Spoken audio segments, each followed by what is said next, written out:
So I want to welcome everyone to today's session. We are diving into something that you might not even realize is weighing you down on a daily basis, but it's those little emotional cringe moments. You know, the ones that kind of pop up when you're trying to fall asleep, or the ones that seem like really, really small, but when we don't process them, then they start to pile up in our nervous system.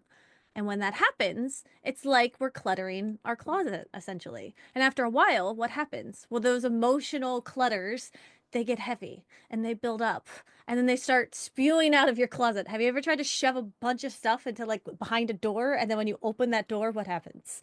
It all just comes crashing down on top of you. I do that with my kitchen cabinets a lot. It's a terrible idea with all the cups we have. I really need to get an organizer for all of these water bottles and cups we have. But tonight, we are going to be doing some spring cleaning on those moments. And so before we jump in, I do want to go ahead and put the journal prompts into the chat. So these are our weekly journal prompts. If you are new, also if you're new, although I believe I know everyone here, but if you are new, just go ahead and say hi in the chat and let me know and I can explain a little bit more. But these journal entries is a fillable PDF. So you can use them while we are talking tonight. You can utilize them later in your meditation or your own journaling process. And it's just a way for you to keep thinking deeply. And we're going to use these tonight as we go through this because we have a 3-step process to really clean out our emotional closet. So, with all of that said, the plan for today is we're going to spend about 15 minutes or so walking through these 3 steps together, and then I'm going to open it up for Q&A. And in this space, we offer potentially 1 to 2 breakthrough sessions as well. So if there is anything you're needing help with and we can go back and forth, you would just unmute, you would tell me what your situation is, and we'd be able to have some real-time coaching. And if after tonight you are wanting more support, then we can talk about how the Relationship Reboot Program can help you get to a place of cleaning out those little cringe moments for good. But as we're getting started, I want you to think about this. And I want you to hold on to this thought process for the rest of the evening because we're going to utilize this a lot. So, what is one small moment from this week, or maybe like a month ago, but something that made you cringe a little inside? Something that you did this week that you kind of go, ugh. You don't have to share it in the chat or anything like that, right? It's just, I want you to bring something to mind. Maybe it was something you said and it didn't land right. Maybe it was a text you sent and then immediately regretted. Or it's just a moment when you felt like too much. Or maybe a moment when you didn't do enough. So I want you to sit with that memory for just a second. Maybe bring it back up in your mind. Think about what was going on. But what I do want you to put in the chat, so I want you to open up the chat box. And I want you to tell me, how do you feel right now thinking about that moment? Maybe you felt embarrassment. Maybe ickiness, shame. Ooh, good one, Amanda. Guilty and shamed. Ashamed, yeah. Ugh, Lisa, stupid. Yeah, that's a big one for me. Like, ugh, why did I say such a stupid thing? Ellie, toes are tingling. What a beautiful somatic understanding of your body. And regret. Regret's a really big one. Yeah. These are good. Keep them coming. Just take your time and thinking about how you feel. Paige says shame, failed, fault, injured. Oh, what a beautiful word for that. I felt injured. Sometimes I feel like a little squirmy. Like I feel like kind of like this ick thing. I'm just like, why did I do that? And I want us to be thinking about those as we go on. So I promise you, you are the only one that has felt this way. In fact, you can see in here, we had shame come up a couple times, right? I'm sure people relate to stupid. Yeah, exactly. I said, like, all of these are all felt across all of humanity. And there's something that we've all been through. And so it's important that we know that we're not alone in this. We've all been there. So I want to thank you all so much for sharing. Your vulnerability helps so much. And I did want to share with you one of mine. So it happened the other day, but I was dropping my son off at his theater rehearsal that he goes to. And this parent that, you know, we've seen around and I like her and everything like that. But as me and my son were walking up to the door, she got really excited and started waving. And so I thought, oh my gosh, this is so sweet. So I started waving back and I got excited. I think you can all know where this is going because it's one of those like classic thing that's happening. She wasn't waving to me. It wasn't about me or my son. It was the person behind me. Why is that? Why does that happen? And, I just completely internally just combusted. And I do this for a living, right? So I know what this feels like. I know that it doesn't mean anything about me. I know all of these things. And yet I was like, oh my God, what an idiot. Why would she be waving at you, Jen? She doesn't even know you that much. It's not, like, oh, the big one that comes to my mind is like, why are you so full of yourself? You hear all of those thoughts? It's so embarrassing. It's so messed up. And then the embarrassment just piles on more emotions, more guilt, and it just compounds. So I got in the car and I genuinely thought, well, why don't I have friends who get excited to see me at drop off then? So do you see where the spiral continues? It didn't just start with the embarrassment, it continues on. And this is how the heaviness builds in our system. And that is what we call the cringe spiral. It's all of those spirals, and we're going to clean them up tonight. So I want to again welcome you all to spring cleaning for your emotional closets. Very excited for this session. We're basically going to be doing a little Marie Kondoing of the mind. Let me know in the chat. Just say yes in the chat if you know who Marie Kondo is. Did we all like exist in the early 2000s? I'm just double checking. Do we all know who Marie Kondo is? Mm. Mm. Lynette doesn't. Oh my gosh, Lynn. I know, Amanda. What? Lynette, are you even like an older woman or not?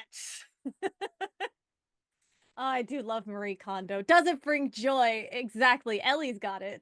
So, essentially, you're going to hear me talk about Marie Kondo every once in a while, but essentially, it's this woman who I think is like back in the early 2000s created this movement of cleaning up your house in I believe it's like the Japanese style of getting rid of your clutter. I wasn't born yet. Aw, Paige, I understand that joke. That's cute. And so what she does is she has you like lift an object. So like if I have all this crap, in my office, let's get my like eye cream. And she's like, hold it and then ask it, does it bring you joy? And if it doesn't bring you joy, then you have to like toss it out or donate it. And so the idea here is a very similar concept. Yeah, I know we all need Marie Kondo, don't we, Debbie Jo? Like, I still to this day use her.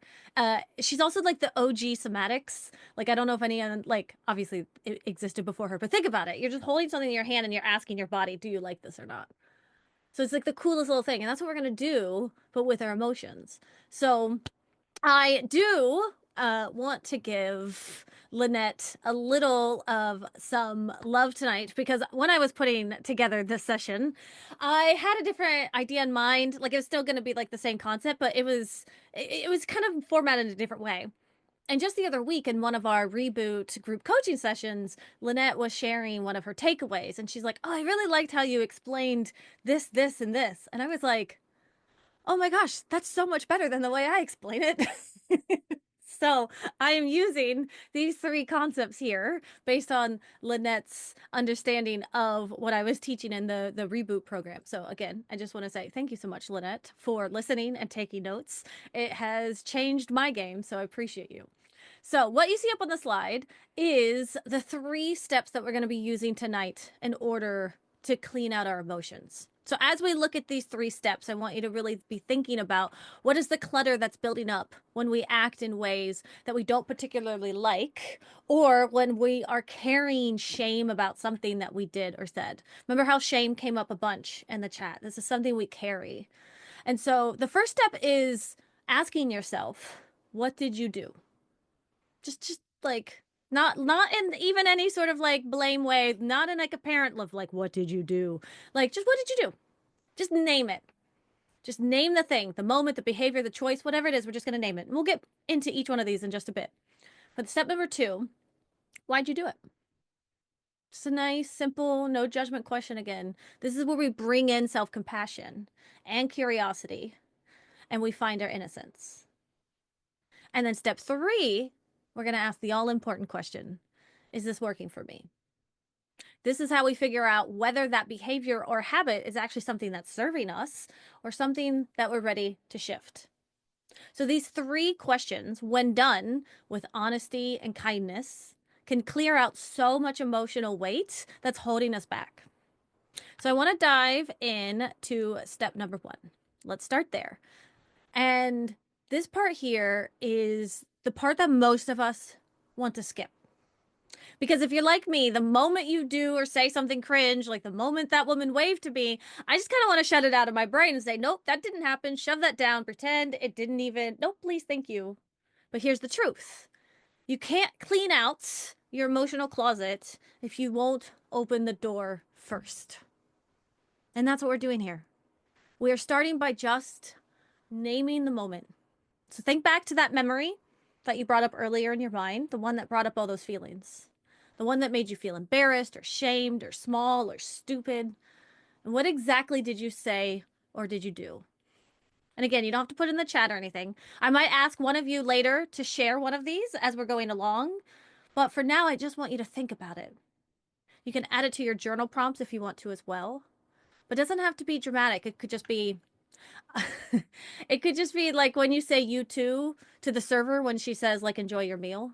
You say you too. And you're like, shit, what was I thinking? It's just that. It's a tiny little thing.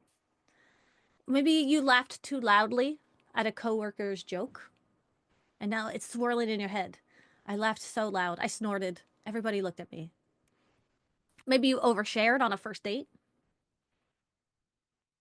Maybe you sent 3 texts in a row when you didn't get a reply. Or maybe you threw a shoe across the living room because your son wasn't getting ready in time. I've done that. Not proud of it, but I've done it. But you can see how I'm naming it. I'm taking away the weight out of it and I'm naming it. Whatever it is, just name it. And if you do feel comfortable, you can absolutely drop it in the chat or you can hold it back for later. Because, like I said, I will ask for a volunteer later on. I want you to just have it written down somewhere for you. Say it out to a friend, to a therapist, to a counselor, to a coach. Put it down in your journal. Maybe just record it in your voice notes. Get it out of here. That's what I want.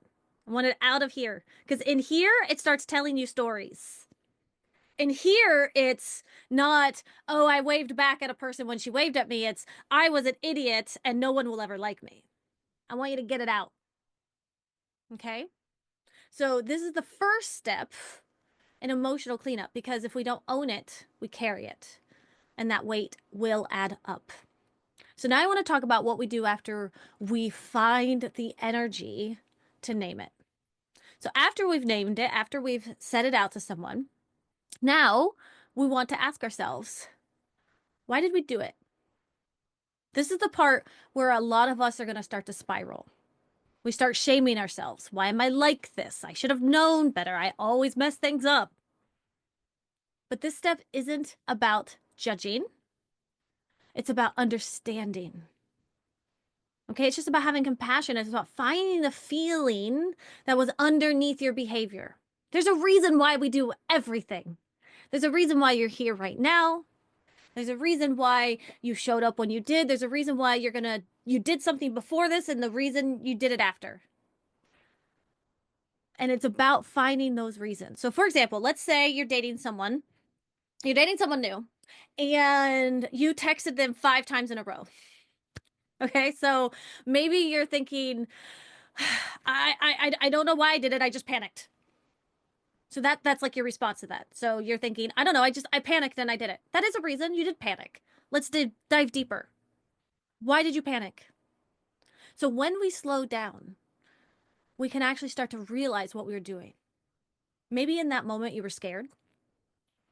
Maybe you were feeling anxious, unsure, or rejected.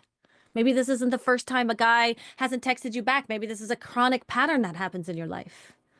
Maybe you thought you said too much or you weren't interested enough. Maybe you thought he was going to ghost you. All of these reasons. Do you hear them? In that moment, texting was your nervous system's way of reaching out for safety. That's all it is. This wasn't about you being needy or clingy or too much or annoying. It's about you trying to feel safe. And that's what I mean when I say find your innocence. Find your reason. Find your why. Why did you do it? You weren't crazy. You weren't overreacting. You were trying to protect yourself.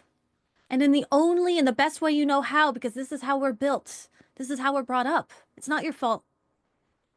Some people hesitate here because they think that this part is just making excuses. Is anyone else feeling that? You're like, well, I could say, well, I was really stressed out and everyone in my life was really pissing me off, but that doesn't mean that was okay for me to throw the shoe. Of course not. But these aren't about excuses. This isn't about justifying bad behavior. It's about showing yourself some compassion so you can learn from this instead of punishing yourself. Because listen, if punishing worked, none of you would be here. I think we all know we punish ourselves enough. We don't need to keep doing that. So here's what I want you to ask yourself. What was I feeling in that moment? A lot of you did that beautifully. You can even get as deep. I think it was Ellie who said her toes were tingling. Then I want you to ask, what was I afraid of? Or you can say, what was I trying to protect? Do you hear these questions? They're just different ways of thinking about it. Maybe you have even a different question you would ask yourself. If so, feel free to share it in the chat or let us know in the Q&A. But we just want to ask ourselves questions that say, why did I do this? You silly goose. Oops. This step is where we meet our humanity. And it's also where things start to shift. So now that we've named what happened, and we've taken what happened, and then we've explored why we've done it, now we get to the last and most powerful part, the part that a lot of people forget about, which is like, okay, I've named it, and I've explained it. Okay, great. I should be healed now. No. Part of this whole emotional cleanup process is asking the question, is this working for you? Is the behavior, the action, the feeling, any of this, is it working for you? Now, I want you to think of this step like the Marie Kondo moment of your emotional closet. So you've pulled out your cringy moment from the closet. You've opened the door. Great job. You've pulled out the cringe moment. You held it up to the light. And now you're going to ask, does this spark alignment? Is this something I want to keep? Or is this something that it's time to lovingly let go?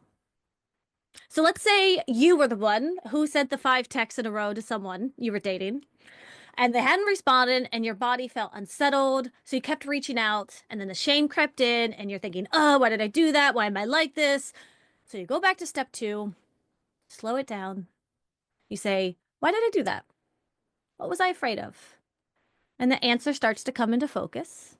I was anxious. I didn't know where I stood with him. I was afraid of being abandoned. My nervous system needed reassurance. That's your why. It all makes sense. No problem. But now we ask, is it working for you?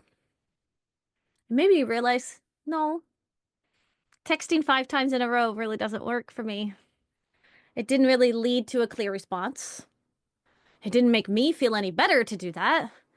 And it actually kind of made me feel more exposed, which I didn't like, and a little bit more unsettled because the more I kept texting and the less he kept texting back, the worse it got. And I think I might have even pushed him away even further. So did your action get you the intention that you wanted? And if the answer to that is no, then that is the moment you get to decide, do you want to keep this in your emotional closet? So you're not shaming yourself for doing it. You're not punishing yourself. You're just noticing. This no longer fits me. It's just, it's so last season.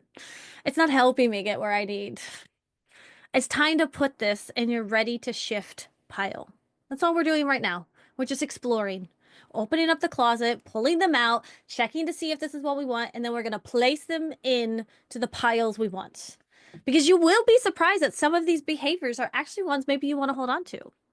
But what this step is about not labeling behaviors as good or bad. It's about whether they're still aligned, whether they feel like the kind of person you want to be, or whether they bring you closer to your values or further away. Do you want to be the type of person who is texting 5 times or throwing shoes across the living room? Maybe not. But you want to know the type of person I do want to be? I want to be the type of person that gets excited if somebody waves at me. I'm going to leave that in my closet. I kind of like that about myself. I like that I get excitable. I like that I like people. I like that I want friends. So if somebody waves at me and I wave back really excitedly and it wasn't for me, I'm going to clean up my closet. I'm going to say, well, I thought that it was me because honestly, it makes a lot of sense. It was right in my eyesight. Oops. And then next time, maybe I'm going to make an effort to wave to her the next time I come in. It had nothing to do about me. And that's one of the ones that I want to keep for myself. But do you see how we start to just decide? And maybe like some things too, right? Maybe like you have a set of mugs and you're like, I love all of these mugs, but I could give up this one because this one doesn't fit. You know, my shelf is only this tall, and if I get the fifth mug, it's not enough. So you give away the one mug. It's the same thing. Maybe I want to keep some of it, but not all of it. You get to choose. This is emotional freedom. This is how you create space to grow without the shame. So now let's pull everything together.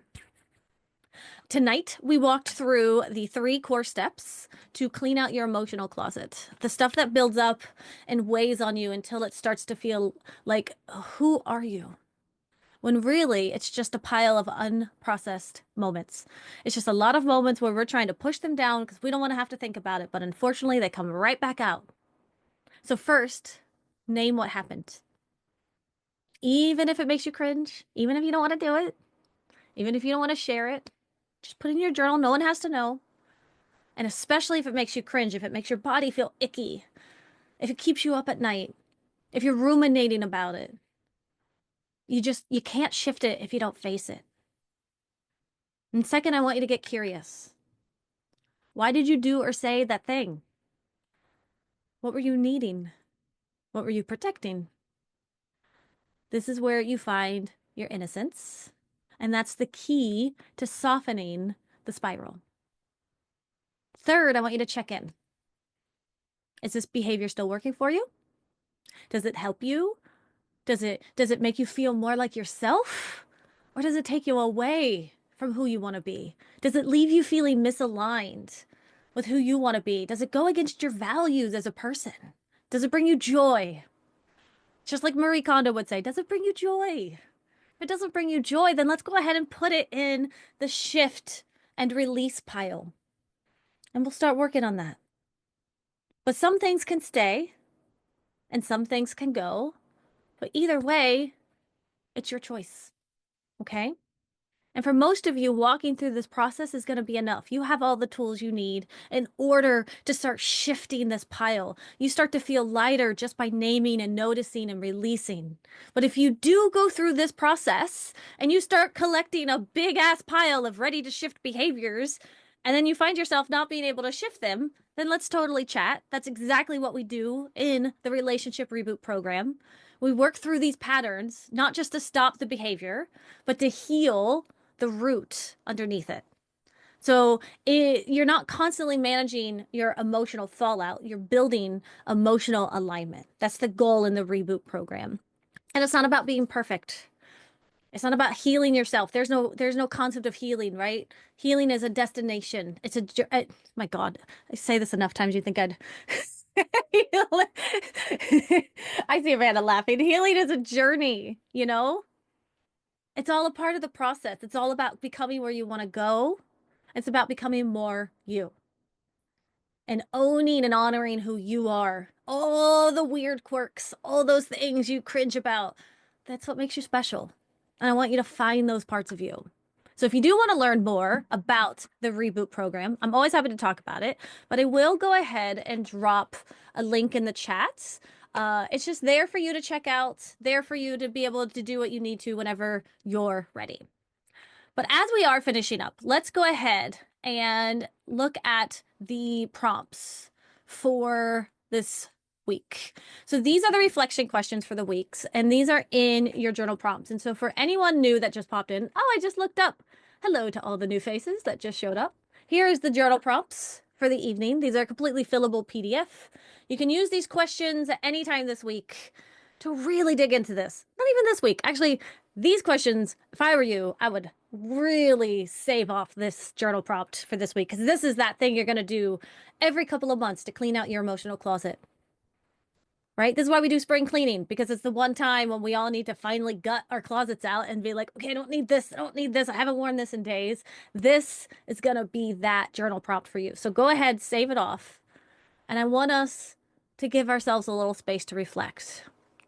So, first question is think about the moment that keeps you up at night. The one, you still cringe about, you feel funny, your stomach does a little flip. What was it? What did you say or do that still lingers? Just write it out. No judgment. Just write out the situation. And then I want you to ask yourself, what was the behavior trying to protect or express? Were you reaching for connection? Were you trying to stay safe? Are you avoiding shame? This is your why. This is your innocence. This is where you meet your inner world with compassion instead of criticism. Compassion is key in this moment. And then lastly, is this something you want to keep? Or would you like to gently shift it? Does it feel aligned with who you are? Does it align up with your values? Do you like who you are when you act this way? Or is it something that no longer fits the version of you that you're becoming? And if you get to that third question again and you realize, yeah, this is something I want to change, but I don't know how. Again, I just want to encourage you that that's exactly what we do in the Reboot program. We go deeper, we get into the roots of these reactions, and we find the patterns underneath them so we can work together to create new ones. But for now, I want you to take your time with this. You don't have to rush through any of these answers. You just start by being honest. And there's always time for the real change to begin. And I want to thank you all so much for coming out here today, being a part of this amazing community, as always. It's through all of your collective healing together that we actually get to the place where we are. So again, thank you for being here. I will go ahead now and open us up for Q&A. But let me ask, as you're all thinking about your questions,